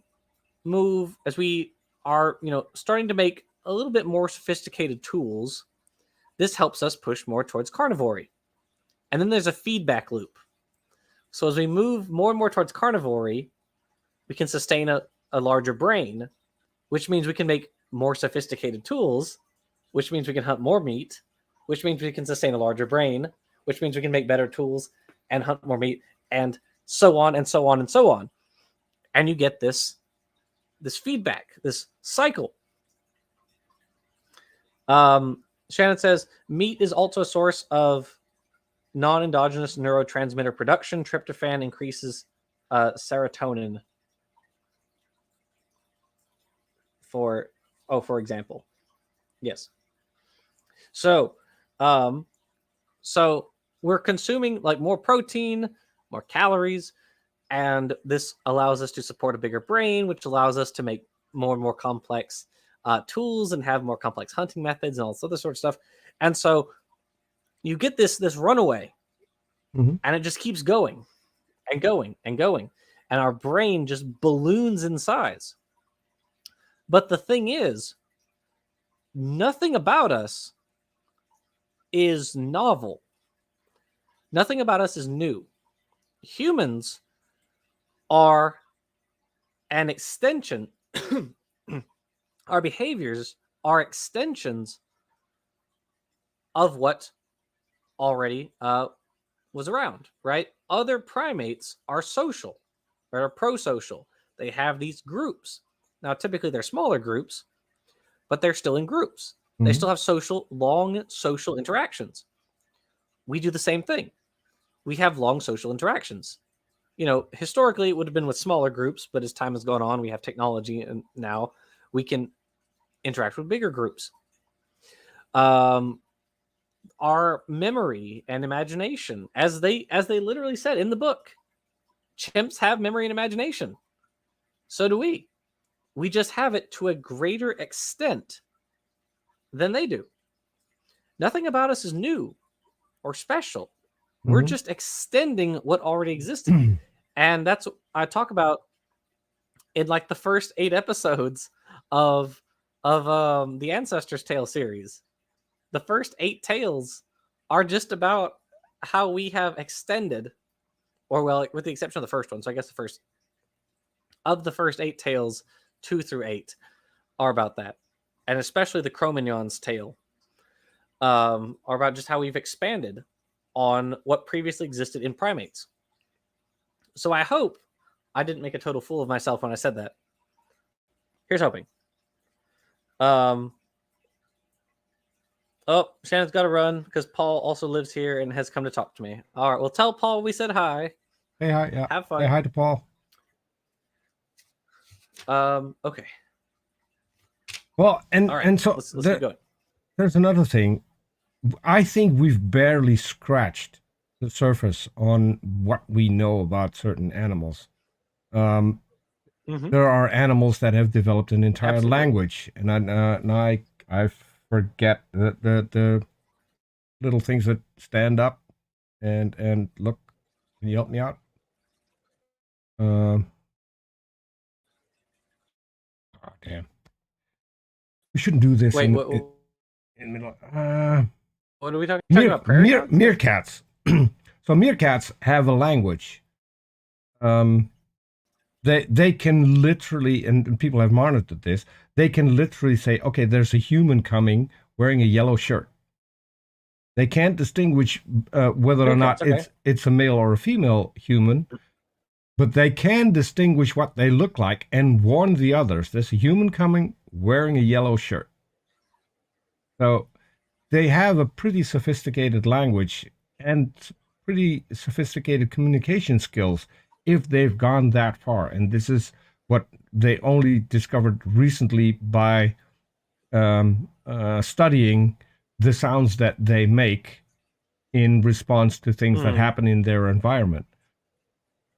And so I'm curious of what we're about to discover that we have no clue about. Right. I watched a documentary sort of to that same effect, but with like African monkeys. And one species has a particular word for jaguar versus snake versus eagle. And whenever one species would say like snake, for instance, a different species of monkey would hear that and would also say that species word for snake. Ooh.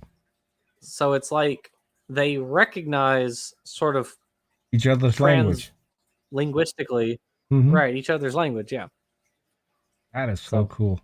Well, so I have another meerkat fact, but that's actually really sad. So meerkats know what a road is and that it is dangerous. So they will send one to see whether or not it gets run over. And if it doesn't, then the rest will follow.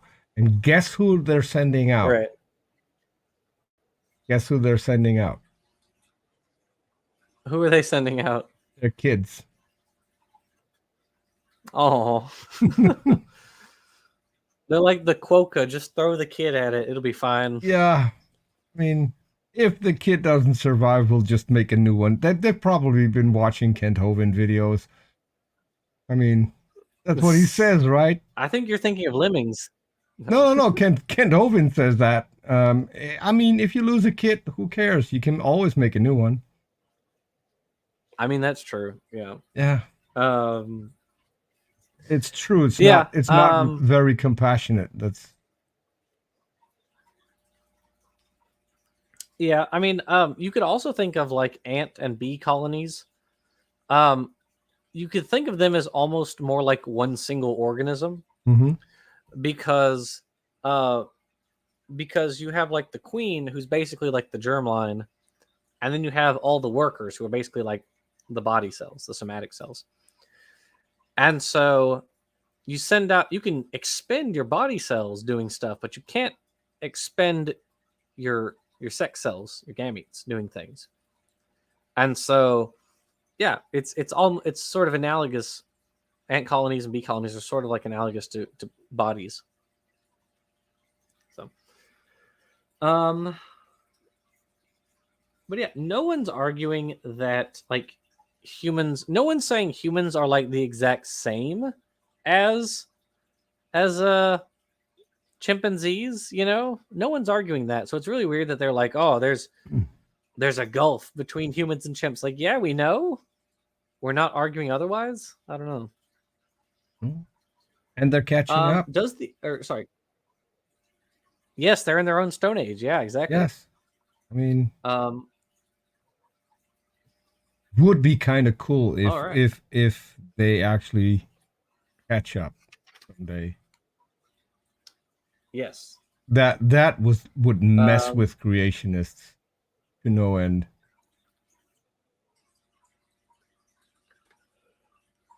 Yeah, it would if they were in like they make it to the Iron Age, or sorry, to the Bronze Age. You know, that'd be kind of cool. All right. Quote: does the evidence show a slow evolution for man's brain? In Scientific American of December 1953, anthropologist Lauren C. Isley said that the arrival of the human brain, measured in geological terms, appears to have been surprisingly sudden. He spoke of this, quote, this huge mushroom of a brain which has arisen magically between night and morning, and added, quote, when I said that human brain exploded, I meant no less. Close quote. In the book, The Story of Man, evolutionist H. Millersh said of man's brain, quote, his is a different brain, admittedly superior in no more than degree, yet in so great a degree as to constitute something virtually new in the world. Close quote. This brain that exploded on the world scene is possessed by all races of mankind. The fact that primitive people today, oh Jesus, such as the Australian Aborigine, yikes, can be educated in one generation demonstrates what science knows to be true, that men everywhere, whether Oriental, Occidental, civilized, or primitive, have about the same high potential, a potential that creates a vast gulf between mankind and animal kind, close quote. I guess we kind of already refuted this because we talked about how Homo erectus, you can see the gradations in the size of their brain, so we kind of refuted that already. Yeah, I know, primitive people, right? Like, what the heck? That's not okay. Yikes. That's not okay at all. Oof. I'm probably going to save. I'm probably going to save this page for whenever I get from a creationist that Darwin was racist. Yeah, because this is pretty racist right here. Darwin was 1859 when he wrote the book. Yeah, 1859. Yeah, this is that was Origin. You're thinking. Descent of Man, the one they usually pull, was 1871. No. I'm talking about Origin of Species, which has this subtitle that they like to bring up, right? Where it says the favored races. Yes, the favored races. So I'm going to be screenshotting this page because this is from 1967. A century later. Roughly a century later. Mm-hmm. Yeah, and this is after slavery, and we're still talking about different races. Yeah. Yeah, this is pretty terrible. Dalton says casual racism. I think that's on the bingo card. I think you're right. Oh man, yikes. Oof, big yikes. I do also want to point out this H. Millersh, I don't know who that is. He said that the human brain is superior in no more than degree. So what he's saying is it's just a matter of degree, not a matter of type. Now it's a big degree, but it's still just a degree. So I don't see a problem with that quote. I agree with him. He's right.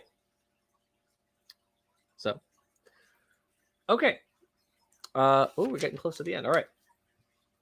Quote, what helps to make man's brain superior is mentioned in Life magazine of June 28th, 1963, where it says, quote, Neurons in the brain make thousands of connections with each other, but the innumerable extra connections between the larger human cortex provides. Oh, that the larger. But the innumerable extra connections that the larger human cortex provides multiplies virtually to infinity the brain's capacity for receiving and analyzing data, and it is this sheer massive power for handling data that places man in a class which is incomparably superior to any other living thing. Close quote. The fantastic potential of the human brain was discussed by biochemist Isaac Asimov in the New York Times Magazine of October 9th, 1966. He said, quote, some estimates are that the brain in a lifetime absorbs as many as 1 million billion separate bits of information, but there are some 10 billion gray cells or neurons in the brain, close quote. What potential does a single neuron hold? Asimov declares, quote, a healthy, mature human being of normal intelligence may have upwards of 20 million RNA molecules in each neuron. An RNA molecule made up of merely 25 links could have any one of a million billion different combinations. In fact, every RNA molecule contains many hundreds of units, not merely 25. There is no question then that RNA presents a filing system, perfectly capable of handling any load of learning and memory which the human being is likely to put upon it, and a billion times more than that quantity too, close quote. Why would evolution provide something so fantastic as this and then not make full use of it for thousands of years, not even today? Such an astounding capacity for remembering, filing, and using knowledge, a capacity far beyond what anyone could ever use in one lifetime of 70 years or more, would indicate that the human brain was designed by its creator to last indefinitely forever. Animals, on the other hand, have no such capabilities, but were designed for much more limited sphere of activity as well as lifespan. He mentions the Bible. Yeah, no one cares. Yes, there is an unbridgeable gap between man and beast. If evolution were true, there should be no such gulf. Well, there isn't in the fossil record. If evolution were, there should be in-between stages of intelligence, but these are nowhere to be found. Evolutionists claim that these stages were the prehistoric men that are now extinct. But why should inferior animals such as apes have survived and all the supposedly superior prehistoric men have disappeared? Indeed, did such prehistoric men ever exist? Close quote. Okay. All right. Let's talk about this. So... Can I quickly, before you figure out where to start, yeah, go ahead. Address the limited sphere of activity as well as lifespan? Quite recently, a turtle died.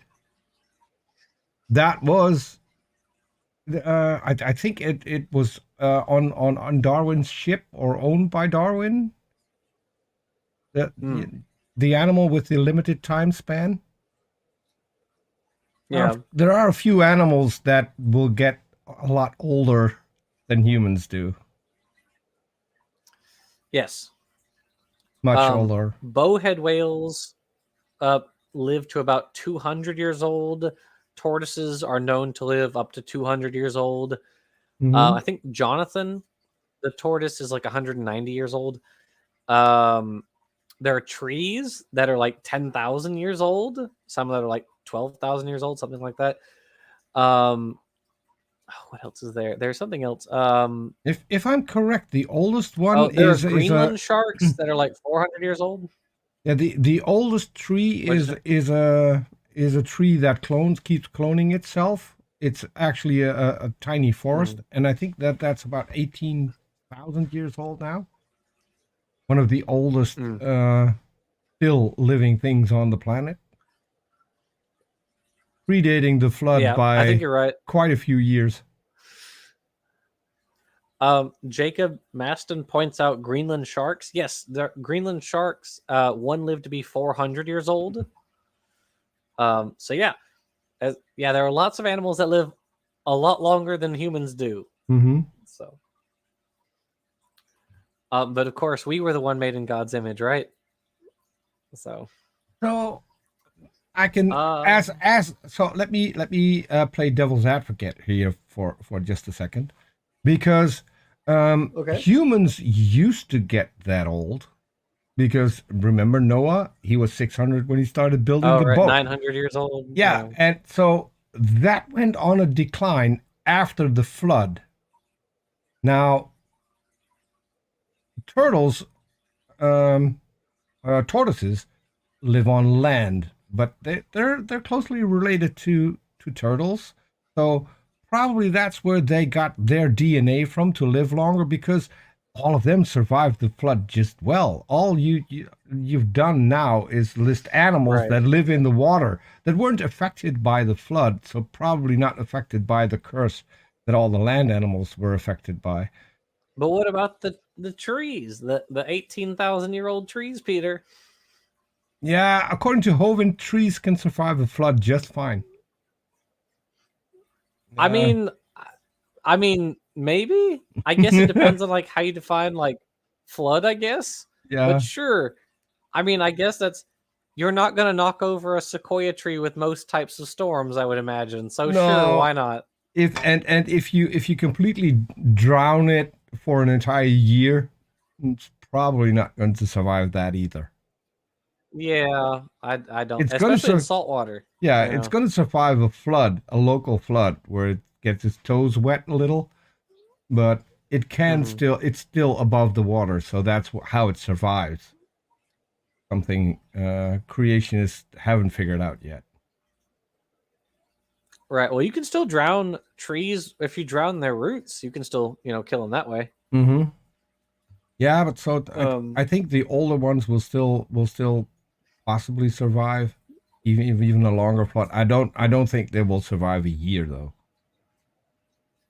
Yeah. I don't. Yeah. No. Definitely not. Um. So. So really, this. So really, this wasn't even like an argument. He was just saying, the brain's really cool. Mm-hmm. Therefore, God Yeah. is basically all he was saying. Yeah. There wasn't really an argument there. Um. So then he ends with saying,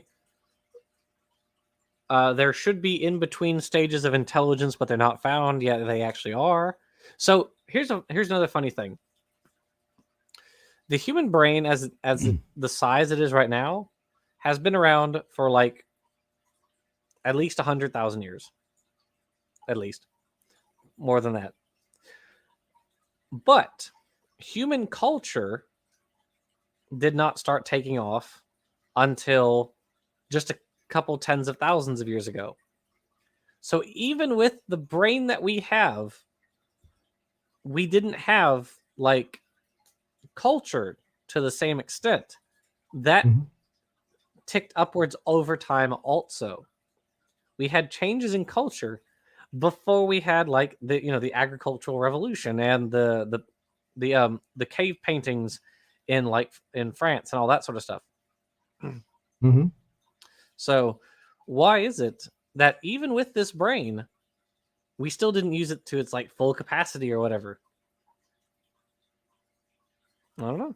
I don't know why. I think it's an interesting question. But clearly creationists haven't answered it either.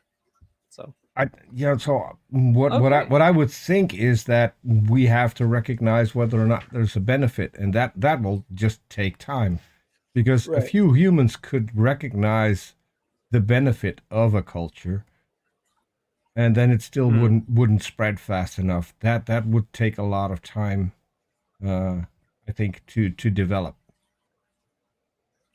I don't know. Yeah. Maybe we'll find out one day. Maybe. Yeah, entirely possible. So next time we'll be talking about the Eight Men. Ooh. That'll be the next episode of this. I'm sure they won't mention Piltdown Man or Nebraska Man. I'm sure those won't get mentioned at all. Probably not. Probably As a not. way to invalidate the entirety of paleoanthropology with those two very stupid examples. I So, mean, anyways, Peter, what's going on your end?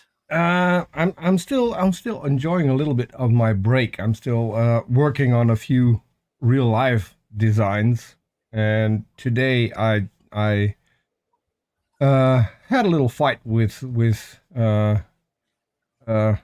a store somewhere in China that didn't send me my part in time. That should have been here 2 weeks ago. It's still not here, and I have no tracking code. I have no clue. So Oh no. apparently they sent it, and now I got my money back. So I'll see if it comes in, then I'll have a free part because I have no clue where to send it back to. I Yeah. It's a mess. But so this Sunday, and I'm still looking into whether or not I should be streaming that on one of the two Gonna Go For It channels. We'll be having one of our sessions on Discord where we have kind of the equivalent of a call-in show. People can come and join the audience and raise their hand and ask us questions. And the title of the show is the same every week. Can you convince us that a god or gods exist? And that's usually it is a fun show. You get the odd troll, a troll every once in a while, but we've had some pretty good conversations there as well. So I'm always looking forward to that, and that is a joint event. Randolph Richardson is part of it. JL, T-Jump. We have oh, and I forgot the guy's name from the Atheist Experience, the guy with the long hair. I forgot. Arn Ra. No. Arn is still on his expedition digging for fossils. Arn is going to be back August 6th when we will do another installment of our Blasphemers Bible, and the other show has been renamed very aptly, I think. Arn came up with a new name, Reading Joseph Smith, which is reading the Book of Mormon. Reading Joseph Smith. That's pretty funny. That is pretty funny. That is actually like really that. cool. Yeah. So then I have upgraded the artwork for the last show. He came up with it, I think, during the Bible lessons. And so I had time to upgrade the artwork for the show. I'm now upgrading the intro as well. Yeah. And other than that, we were supposed to have a creationist on our website who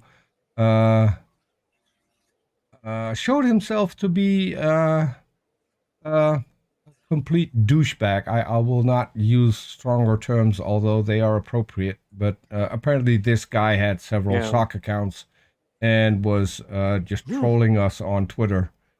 So yeah. That sounds about right. Yeah. So Ugly German Truth, who's usually one of the people who's following the thing on Discord.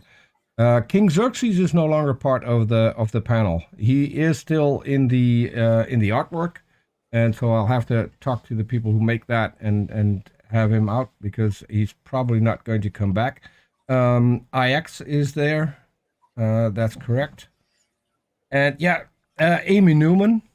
How could I forget Amy Newman? Amy Newman just joined. It's an amazing group of people, and we usually have a lot of fun doing these conversations. So, and it's yeah, you can see it on JL's channel. Randolph Richardson is streaming it live, and yeah, I think probably this Sunday I'll be streaming it live on the secondary channel. Okay, I'm gonna go for it because it doesn't really fit in with our own stuff. But that's can go up to 8 hours. It has been in the past. So, jeez, I can't fathom being online for that long. For reference, there's Nephilim Free did a video about me once, which is 9 hours long, and I don't know how anyone stays on the internet for that long. I don't understand it. I don't know how it's possible. In all fairness, my record stands at a little over 10 hours on Amy Newman's channel, reviewing a 45-minute video that I was told that if I was going to watch that, I'd be a Christian. That's right. You were you talked with that Christian for the whole time, which is insane. I don't get it. It's insane to me that happened. The fun part was that we had Christians come in defending my side. I mean, doesn't get any better than that. Last time I was, because you mentioned T-Jump, last time I was on his channel, he had this lady who was like Pak Chopra on, and about 20 minutes into the conversation, I was so fed up, I said, you guys can talk about whatever you want, I'm going to play video games. So that's what I did. I've never seen that happen. It's not the worst thing I've done in a debate before, you know. So, anyways, I know. We shall not speak of that. Yeah. Well, cool. I'm glad to hear a lot of cool stuff's going on over there. Over here, not a whole lot. We'll just keep doing this show like normal. Maybe we can get Erica on or Dapper or somebody for next week's show to talk about the ape men, because that'd be fun. Or Shannon. And then in the end, or Shannon. Yeah, Shannon would be cool too. Or PZ, you know, whoever we can get. It's always fun having, you know, the people on. In the Ancestors' Tale series, we're on the Ai's Tale next. So the lemurs of Madagascar. And in case, so the Howler Monkey's Tale, the twist that I talked about was that monkeys rafted to South America twice. So, but the second rafting event didn't work. It failed. So that's the cool thing. So now anyway, you've provided Matt Powell with content for the coming year. That's right. Okay, so funny enough, I actually watched PZ's video where he was talking about Matt Powell and the surfing monkeys. I watched that just earlier today, and so I had that on my mind. Mm-hmm. Yeah, Matt Powell read he read the title of a popular science article, just the title, not even like the first paragraph, because in the picture where he shows the title, it actually says monkeys rafted.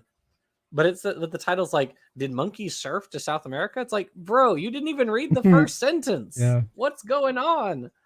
He's a true follow-up for Kent Hovind, because Kent Hovind is famous for having his slides with all the information in the slide that will show you that what he's talking about is saying the exact opposite of what it says on his slide.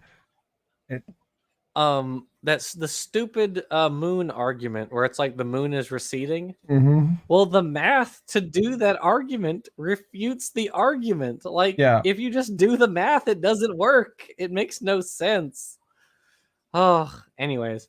All right, well, folks, thank you, Peter, for hosting and co-hosting as always. Much appreciated. Thank you, everybody in the live chat for watching. Really appreciate all you guys, and we hope to see you all next time. Okay, catch you later.